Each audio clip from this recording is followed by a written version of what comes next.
Mangwanani akanaka sangano dzina raMwari. Tinoda kutenda Mwari nemukana watawa nawo mangwanani ano wekuti tive nechidzidzo pamusoro peutariri.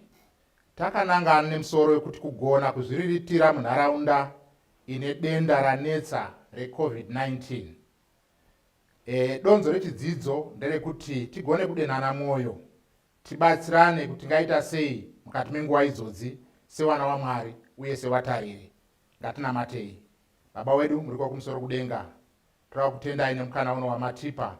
Tawa pano sewana wenyu, chitaurai kwatiri muchindisanisai semudziyo. Maitai Jehovha, takutendai chikwanisira Jesu Kristu tenzi wedu. Amen. Kutanga nyaya yedu wana waMwari, tinoda kuti tinzwisise kuti isu tiri watariri. Tiri watariri nemhaka yekuti Mwari wakatisika nemufananidzo wawo. Tikaenda kuna Genesis chapter 1 pavhesi ya 26 inoti Mwari akati ngatiite munhu nemufananidzo wedu, akafanana nesu, ngaave nesimba pamusoro pehowe dzegungwa, napamusoro peshiri dzedenga, napamusoro pezvipfuyo, nepamusoro penyika yose, napamusoro pezvipenyu zvose zvinokambaira panyika. Tiri kuona kuti Mwari atiita vatariri pazvinhu zvaakasika, otipa simba pamusoro pazvo. Iyoyo pfungwa toda kuti ibate sehwaro hwechidzidzo chedu. Tichienderera mberi, tinoona kuti Mwari asika munhu akamisa mukati memiriro yeEdheni.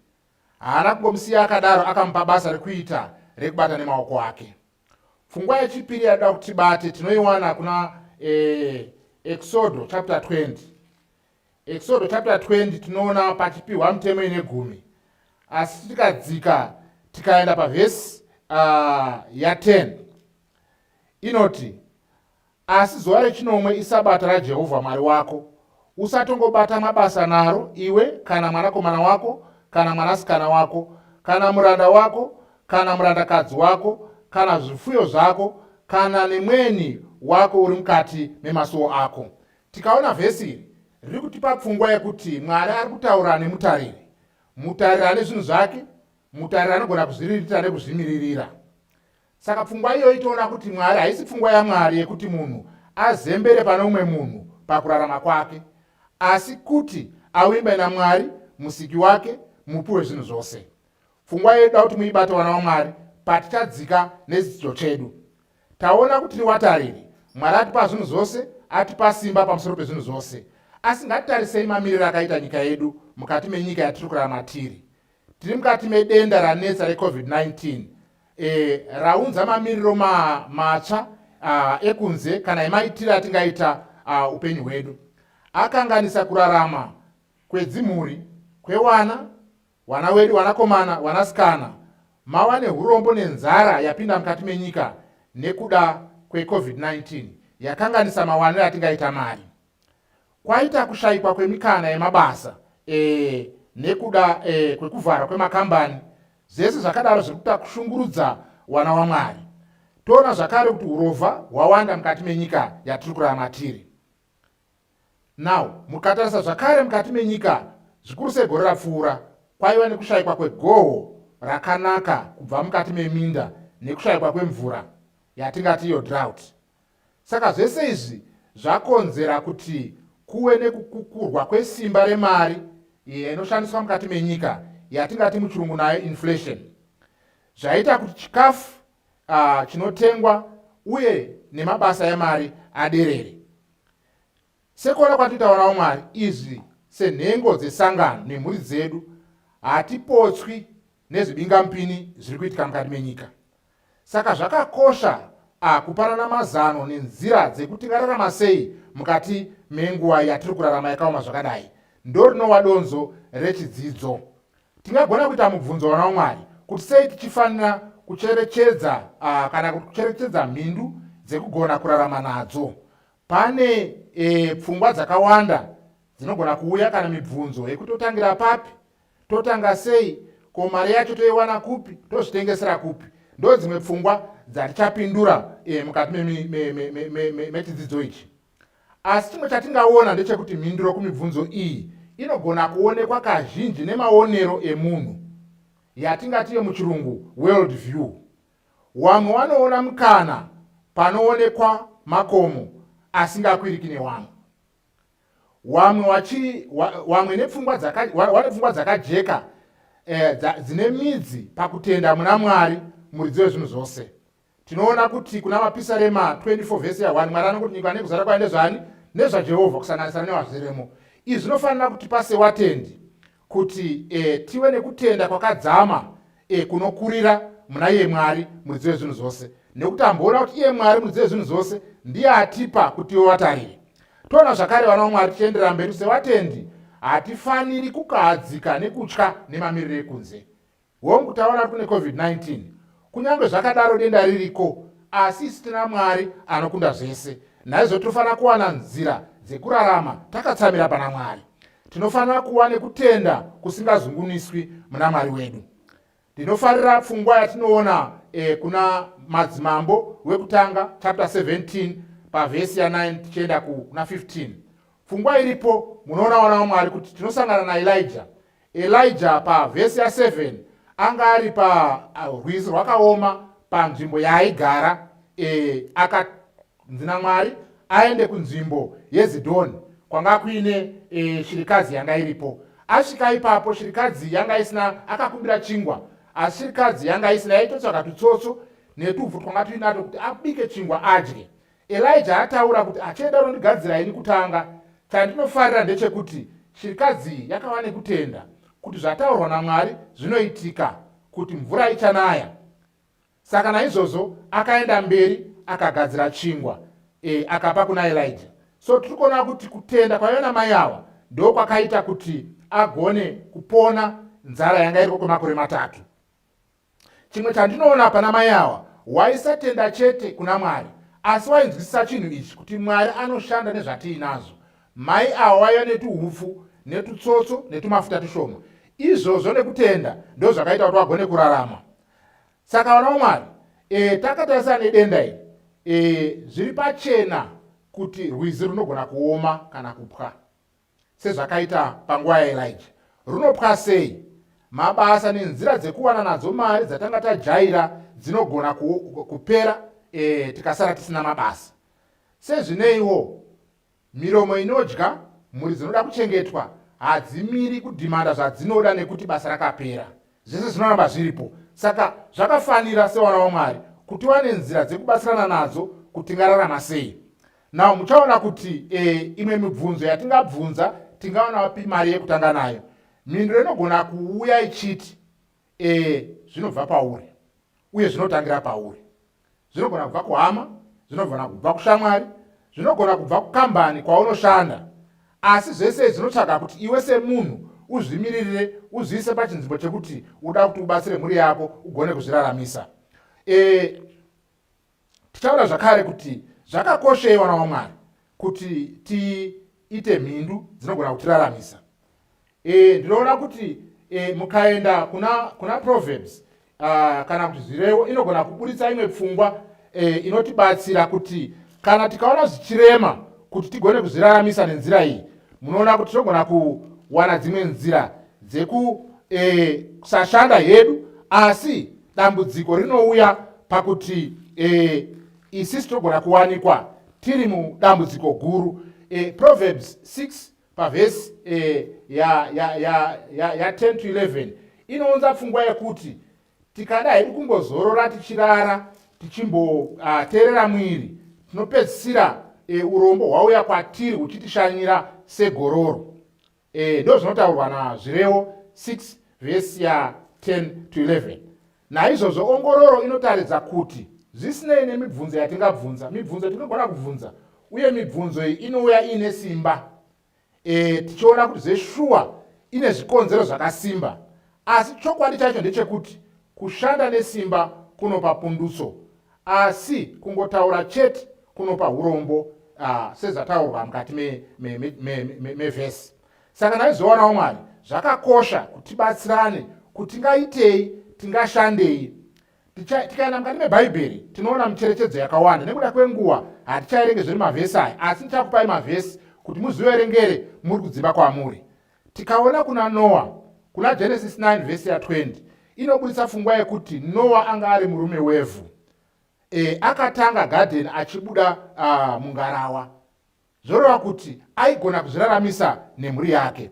Tikaona zvakare pana Uzia, mukaenda kuna Wakoronike wechipiri chapter 26 pavhesi ya 10, inokubudisirai pfungwa yekuti wakanga ari murimi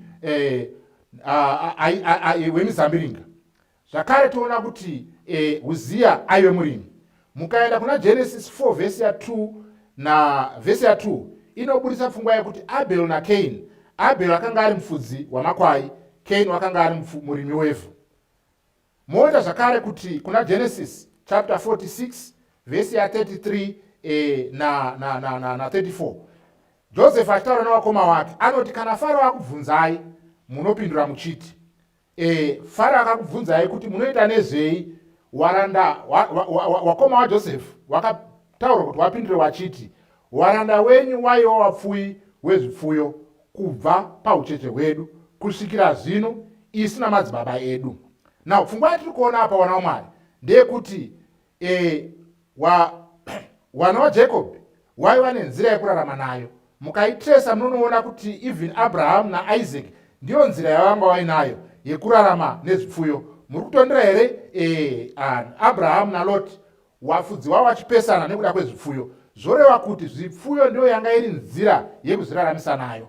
Tinoona kuti mukati mebhaibheri, upfumi hwevanhu vemubhaibheri hwaibva pavhu nezvipfuyo. Tinogonawo kusarudza nzira iyoyi sevana vaMwari igogona kutiraramisa zvakanaka. Tinonzwisa kuti nyika yedu yeZimbabwe inyika inonzi ine nheyo yayo panhau dzekurima, asi ipapapa dzimwe nguva tinoona kuti tinogona kupesana nepfungwa iyoyo, toona kutorasikirwa nemukana wekuti wane zvinotiraramisa. So kupfuya mhuka kwaive mbiru yeupfumi hwekwaJudha, kunogonawo kuva mbiru yeupfumi hwedu mukati menguva yatiri kurarama. Zvakare muchaona kuti mukati menyika kurima zvekudya ndiyo mbiru yekuzviriritira yatingati muchirungu grain production. Mukati menyika muri kushayikwa zvekudya, asi dzimwe nguva tine minda yatogona kushandisa kana kuti yatogona kukumbira vamwe kuti tishande nayo. Now pangaita mubvunzo kuti kushandisa mikana yekutanga mabhizinesi kana kuzviriritira, kune mikana iri kunyuka. Hongu kune chirwere cheCovid chiriko, kune kuoma kwenyika, but mukuoma kwazvo mune mikana inomuka. Sewana waMwari tinofanira kuva nemaziso akatesha anotarisa kuona mikana iripo. Mukamhanya tikaenda kuna Tesalonika wekutanga chapter 4 vhesi ya 11, inopa pfungwa yekuti shingirirai kuva nerugare, mumwe nemumwe abate zvake. Zvoreva kuti hakuna unhu anofanira kurerekera kana kuzembera umwe munhu. Tinofanira kuti isu tizvimiririre, tibate nemaoko edu sekutaura kunoita vhesi. Paul anototi mubate nemaoko enyu sezvatakakurayirai kuti mufambe nekururama. Munoziva kuti togona kutadza kufamba zvakanaka, even kuti basa raMwari rifambe, vhangeri rifambe, nekuda kwekuti dzimwe nguva tine zvikwereti zvakawanda mukati menharaunda nenhau yekuti tatadza kuzvimiririra. Saka Paul anoenderera mberi achiti kuti murege kushayiwa chiro. Togona kuraga kushayiwa chiro nenhau yekuti tigona kuzvibatira nemaoko edu. Zvatingabata zvakasiyana. Kuna vanogona kurima, kuna vanogona kusona, kuna vanogona kugadzira makombiyuta, zvakawanda. Chaunogona kuita iwe unofanira kusarudza ichocho kuti uite ugorarama nemhuri yako. Umwe mubvunzo unoitwa nevazhinji ndewekuti ko mari tingaiwana kupi yekutangisa? Chikaranga chedu chinoti mari, asi nechirungu inonzi capital. Warave kuti capital rakatambanuka zvikuru, rinosanganisira zvakawanda. Rinosanganisira mari, rinosanganisira ruzivo, rinosanganisira kunyange nedzimwe pfuma dzatinadzo. Naizvozvo zvakakosha sewana waMwari kuti tive nekuzvigadzirira mukati mepfungwa dzedu, tigone kuziva kashandisiro kanoitwa mari kana kaumbirwe kanoitwa mari mukati mekurarama kwedu. Muchirungu inonzi financial literacy. Tigoiita iyoyo, zvakakosha kuti zvitibatsire tigone kuva neurongwa hwezvatinoda kuita, kutozviita sei, yatingati budget nechirungu. Mukaenda kuna Luka chapter 14 vhesi ya 28 to 30, inoti nekuti ndiani kwamuri kana achida kuvaka rusvingo asingatangi kugara pasi agoverenga kukosha kwayo, kuona kana aine mari yekupedzisa nayo, kuti zvimwe kana atanga nheyo akakoniwa kupedzisa wose wanozviona wasatanga kumuseka wachiti uyu munhu wakatanga kuwaka akakoniwa kupedzisa. Chikonzero ndechekuti tinogona kutanga zvinhu tisina kuona kuti zvinodei kuti tizviite, zvinoda ruzivo rupi, zvinoda mari yakawanda sei, zvinoda michina yakaita sei. Saka yambiro yatingaita wana waMwari ndeyekuti titsvage ruzivo nguva iripo. Pane chese chatida kuita towana ruzivo, taruwana togotanga maprojects angatibatsira. Asi imwe yambiro yatingaona zvikuru sei kunana baba ndeyekuti usasungirire mari yemhuri mumhindu dzisina pundutso kana dzisingaperi dzinozosiya mhuri iri munzara. Wana baba dzimwe nguva tinogona kuita zvinhu zvedu muchihwande, mhuri isingazivi, tichifunga kuti pamwe zvichabudirira, asi dzimwe nguva zvinogona kusabudirira zvoita kuti mhuri dzitambudzike. Asi tikakurukura pamwe chete semhuri, toronga tiri pamwe chete, zvinhu zvedu zvinobudirira. Now, imwe nzira yatingakwanisa kuona nayo kuti tigone kuwandudza upenyu hwedu ndeyekuti tisatarisa chinhu chimwe chete nekuti taona kuti rwizi runogona kupwa. Saka ngatiwe nenzira dzakawanda dzinoita kuti tigone kurarama nadzo. Pfungwa iyi tinoiona kuna Deuteronomy chapter 28 pavhesi ya 1 to 12 patinoona Mwari achitsanangura nekunongedzera zvikomborero zvaizouya zvakasiyana siyana zvaiuya kuna Israeri. Kwaiva nezvikomborero zvemombe, kwaiva nezvikomborero zvemakwai, kwaiva nezvikomborero zvemuminda, kwaiva nezvikomborero even mundiro yaikanyirwa chingwa. Zvoreva kuti tinofanira kutarisa mikana yakasiyana siyana yekuti tigone kurarama nayo. Ongororo iyi inotarisa kuti inotarisa mabhizinisi mazhinji akabudirira anoratidza kuti akatangira patafura yekudyira, vanhu vachitokurukura vari padya vachipanana pfungwa. Amwe akatangira munzvimbo dzekubikira, amwe akatangira magaraji, amwe akatangira mupanda mudiki. Zvoreva kuti patinotangira hazvinei kuti atangira pakuru, ngatange ine chinhu chidiki chinogona kutiita kutiendere mberi neupenyu. Now, imwe pfungwa pakutanga zvinhu inhau yekutsungirira. Kutsungirira kwakakosha wana waMwari. Wazhinji wakatanga zvinhu zvawakasiyira panzira nekuti wakakuunika mukati menzira. Ndinofarira nyaya yatinowana kuna Genesis chapter 26 inotsanangura nyaya yaIsaac. Isaac ari kuenda munzvimbo yemaPhilistines, wakawane godo, wakamuvharira matsime. Iyi pfungwa itoona pana Genesis 26 vhesi ya 22. Akavhara matsime akanga achera nevaranda vaAbhuraham, akavavhara katatu, asi Isaac akaenderera mberi achichera matsime. Isaac achera matsime. Pavhesi ya 11 tinonzwa kuti zvino Isaka wakadzvara zviyo munyika iyo, akawana gore iro rune zana. Jehovha akamuropafadza. Munhu uyu wakawa mukuru, akaramba achiwedzerwa kusvika ava mukuru kwazvo. Wakanga ane pfuma yamakwai nemombe nemhuri huru. WaFiristia wakamugodora. WaFiristia wakamugodora nekuti pakaita Isaac kuti ave negohwo guru, inzvimbo yavaiti igwenga, hapana chinobudapo. Asi Isaac aiva nekutenda kuti naMwari wake pane chinobuda. Zviro kwazvo Isaac akatsimirira, akatsungirira, Mwari akamukomborera. Ndiri kuti mangwanani wana waMwari, ndiri kuti nesuwo togona kutsungirira. Tatsungirira tine kutenda muna Mwari, Mwari anotibatsira kuti pane zvatiri kubata tinogona kubudirira. Now, sekutaura kwataita ndogona kunga pane mubvunzo pakati penyu kuti atazvinzwa zvinototangira papi. Pekutangira paripo, ende unotangira pauri. Tangira pauri ipapo, tanga nezvauri nazvo. Now, mukaenda kuna Exodus chapter 4 vhesi ya 2, pane pfungwa iripo inotibatsira. Mwari achitaura naMozisi anomubvunza kuti unei? Zvino Jehovha akati kwaari, chichi icho chiri muruoko rwako? Akati itsvimbo. Mwari akaita zvishamiso netsvimbo muruoko rwaMozisi nekutsemura gungwa dzvuku. Zvoreva kuti Mozisi akabvunzwa changa chiri muruoko. Pamangwanani Mwari ari kutibvunza kuti hongu toda kuita mhindi dzekuraramisa mhuri, asi tinei mukati meruoko rwedu? Pane zvatiinazo, ngationgorore zvatiinazo tigotangira ipapo, Mwari achitikomborera. Nenzira imweyo Mwari anogona kushanda nesu agotibatsira. Saka tinoona kuti sewana waMwari munoziva kuti unogona kutanga kunyange nehuku imwe chaiyo. kune vanogona kuona zvemasaisai, pane ingazi nemuchirungu one hand campaign irimo inotsanangura kuti munhu akabudirira wachitangira pahuku imwe chete zvikwira zvichienda. But handisi kuti tese togona kutanga nehuku, togona kutanga nechese chatogona kutanga nacho kunyange chiri chidiki sei.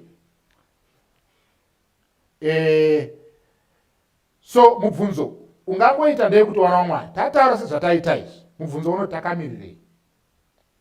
Taona kuti nezvatiinazvo.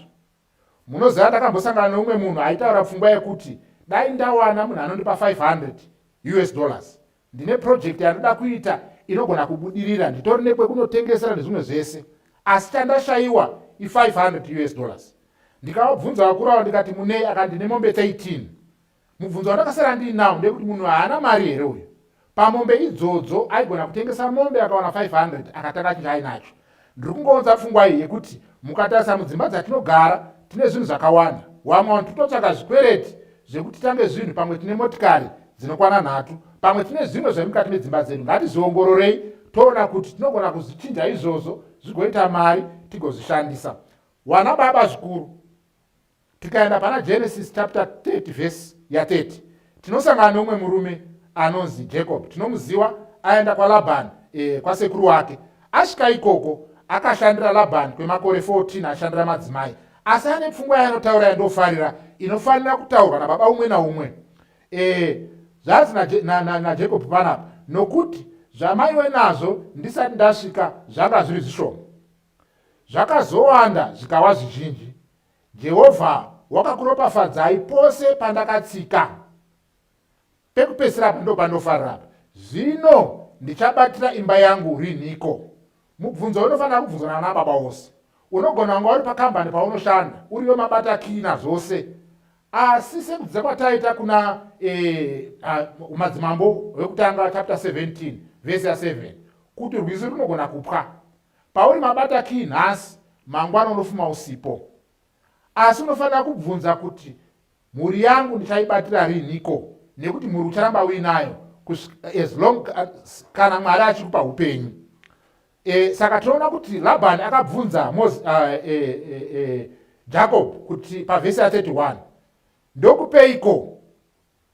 Na uchaona kuti Jacob akatori nezano rake raanga ainaro raakatsanangura kuna Labhani. Labhani akabvumirana naro, ratinoona pavhesi ya 34 paanobudisa pfungwa yekuti ndizvo hazvo ngaziwe saizvozvo. Saka tiri kuti wana waMwari sana baba tinofanira kunga tine urongwa hwekuti mhuri dzedu dzingararama sei, tingadziraramisa sei. Ipapo tichaona kuti Jacob pashure pekunga aita pfungwa iyi, vhesi ya 30 chapter 30 vhesi ya 43 inozobudisa pfungwa yekuti Jacob akawa nepfuma zhinji yemombe navarandakadzi navarandarume, nekuda kwepfungwa kana decision yaakaita. Izvo zvinofanira kuitwa sana baba. Mubvunzo umwe ungabvunzwa nana baba nana mai nedzimhuri ndekuti tazvinzwa kutogona kutanga zvinhu, asi totangira kupi, totarisa kupi, inzira dzipi dzatingaita. Tapa mienzaniso yatatora mukati mebhaibheri yataona kuti yaibva pazvinhu zvipfuyo nevhu, asi hazvirevi kuti ndo zvega zvinogona kuitwa mukati mekurarama. Naizvozvo hatingakwanisi mukati mechidzidzo ichi kuti tive nenzira yekudoma kuti ita ichi nechocho, asi iye unoziva zvaunogona, unoziva zvaune ruzivo nazvo, ugozviita izvozvo. Ukaona mukati mebhaibheri zvakare mune mienzaniso yakawanda. Tinoona Pauro aita zvematendi kuna mabasa apostori 18 vhesi ya 3. Tikaona Lydia watoti Dorcas aita mabasa ekutengesa. Tikaona zvakare wadzidzi wairaura howe. Zvoreva kuti wana waMwari zvakawanda zvatinogona kuita mukati mekurarama kwedu, asi cherecheredzo huru haisi pabasa raitwa, asi ndeyekuti tagona here kuti zviunze chewiri mukati memba muri rigogona kurarama. Tisawe wanhu wari dambudziko kune vamwe vatorarama nawo. Tisakanganisa basa raMwari, basa raMwari risafira mumaoko edu nekuda kwekuti hatina chouwiri chatiinacho. Muchaona kuti sewana waMwari tinogona kukanganisa kufamba kwebasa raMwari nekuti hatina kushandisa matarenda atiinawo. Pakupedzisira wana waMwari, ngative nepfungwa iyi. yekuti COVID-19 nenhamo yataunzirwa nayo, kushayiwa kwemabasa nekuoma kweupenyu, zvinofanira kutipa chitsvambe sewana waMwari kuti ticherechedze zvidzidzo zvatakaita. Tine zvidzidzo zvakawanda zveutariri, tiri vatariri wemwiri yedu, tiri vatariri wepfuma, tiri vatariri wenharaunda dzakatenderedza. Zvese izvozvo, pfungwa idzodzo tikadziumba dzikauya pamwe chete, muchaona kuti tinogona kushandisa matariro atakapiwa naMwari zvigotipa pundutso. Tinofanira kuva nepfungwa dzakajeka dzinosungwa nekutenda, sedingindira remusangano wedu, kutenda kusingakundikana. Ngatiwe nekutenda sewana waMwari kuti patinobata Mwari achititungamirira zvemazviro kwazvo zvinotipa pundutso. Tinofanira kusakurirawo pfungwa yekuchengetedzwa nekudyara mari painowanda. Mari inongodyarwa sekudyara kwatoita mbesa, asi zvinoda pfungwa neruzivo rekuti tingazviita sei. Chimwe chatofanira kusema sewana waMwari, tinofanira kusema zvikwereti zvinoita kuti isisu tigowa waranda kune wakatikweretesa. Uye kana tine zvikwereti tinogona kutadza kufamba munharaunda tichifamba neshoko raMwari.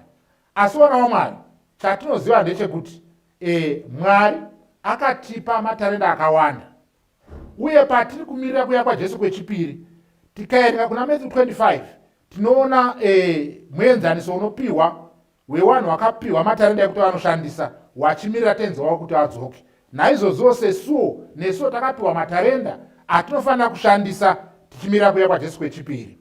Patinofanira kuashandisa zvinoitawo kuti nemhuri dzedu dzipundutswe. Asi tinogona kushandisa mukana nekuda mikana iyi tinogona kuishandisa nenzira yekuti tinogona kubatana nemhuri dzedu, neshamwari dzedu, nenhego dzesangano, tigogona kuunganidza zvatiinazvo, zvikwanisiro zvatiinazvo, tigone kusumudza zvimwe. Dzimwe nguva togona kutadza tiri tega, asi tikabatana tinogona kuita zvikuru zvekuti Mwari atibatsire. Asi pakupedzisira wana waMwari, ngatizive chinhu ichi chekuti mune zvese zvatichaita mukuita kuti tiwane pundutso, ngatitangei Mwari pamberi. Genesis 1 verse 1 inongoti kutangani? Kutanga Mwari. Saka sewatariri tinofanira kucherechedza kuti Mwari auwe kutanga. Toziva zvakare chinhu ichi chatinowana kuna 1 Corinthians 4 verse ya 2 kuti pawatariri panotariswa kuti munhu ava akatendeka. Tikatendeka pane zvese zvatiinazvo, ndoda kukuudzai wana waMwari, tikatendeka pakushandisa nguva, tikatendeka pakushandisa mwiri yedu, tikatendeka pakushanda nemaoko edu, zvemazviro kwazvo hatishayiwi cheuwiri kuti mhuri dzedu dzibudirire. Ndira kutenda kuti pamuri ipapo wana waMwari pane zvamabata mukati mechidzidzo ichi, uye ipfungwa yenyu kudai Mwari angakubatsirai nemhuri dzenyu, muite unane hwenyu kuti mhuri dzenyu dzigogona kubudirira. Muzive chinhu ichi kuti haisi pfungwa yaMwari yekuti umwe munhu anga ari anozembera umwe munhu, muchirungu vanoti madhona, kuti munhu aramba achingotsvaga vanhu vanomupa iye akagara. Asi Mwari anoda kuti tishandise zvaakatipa nezvipo zvaakatipa. Ngatinamatei wana waMwari. Baba wedu muri kumusoro kudenga, toda kutendai nenguva yamatipa yekudzidza. Toda kutendai Jehovha nemikana yakawanda yamunozarura kunyangwe nenguva dzakaoma. Taona pana Elijah kuti apo rukohwa rakapwa makamupa umwe mukana kuti aende kuZidhoni.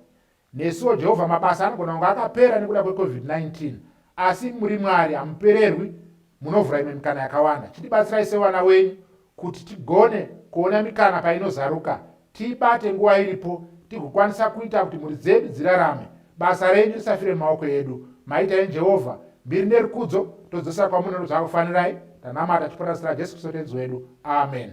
Maitai wana waMwari.